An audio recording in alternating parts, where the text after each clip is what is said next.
জুলাই আন্দোলনের ইতিহাসের নতুন অংশসহ নতুন বছরের প্রথম দিনে নতুন পাঠ্য বই পেলেন শিক্ষার্থীরা।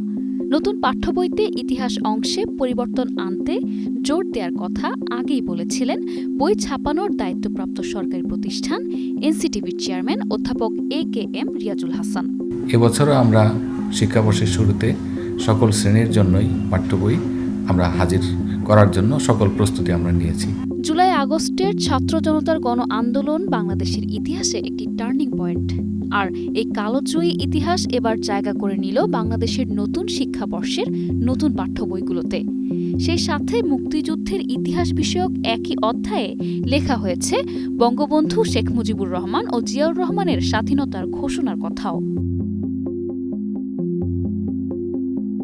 আগের শিক্ষাক্রম বাদ দিয়ে পরিমার্জিত ও পরিবর্তিত নতুন শিক্ষাক্রমের পাঠ্য বইগুলোতে ইতিহাসের বাঁক বদলের সব ঘটনাবলী তুলে ধরা হয়েছে।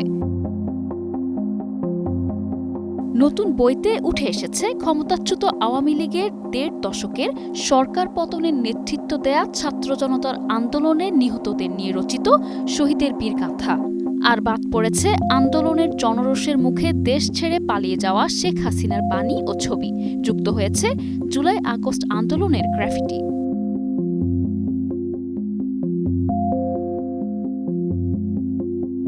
প্রাথমিক থেকে মাধ্যমিকের বইতে এসব পরিবর্তনের মধ্যে ইতিহাস শেখাতে শিশু কিশোরদের জন্য তুলে ধরা হয়েছে দেশের স্বাধীনতা সংগ্রামের প্রথম কাণ্ডারি বঙ্গবন্ধু শেখ মুজিবুর রহমানের ঐতিহাসিক ৭ই মার্চের ভাষণ।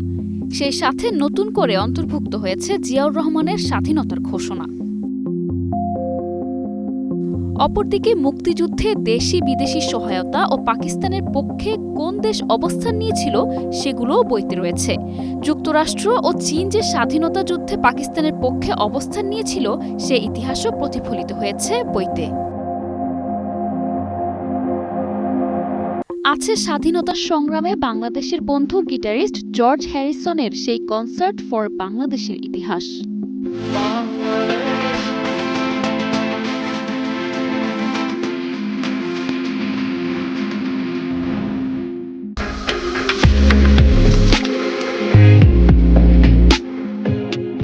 আগের শিক্ষাবর্ষের পাঠ্য বইয়ের পেছনে মলাটে শেখ হাসিনার নানা বাণী স্থান পেয়েছিল। সেগুলোতে তাকে মাননীয় প্রধানমন্ত্রী বলে আখ্যায়িত করা হয়েছিল।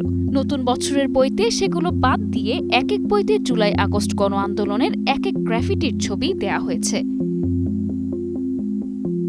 নিসা আলম, নিউজ ডেস্ক, ২১শে টেলিভিশন।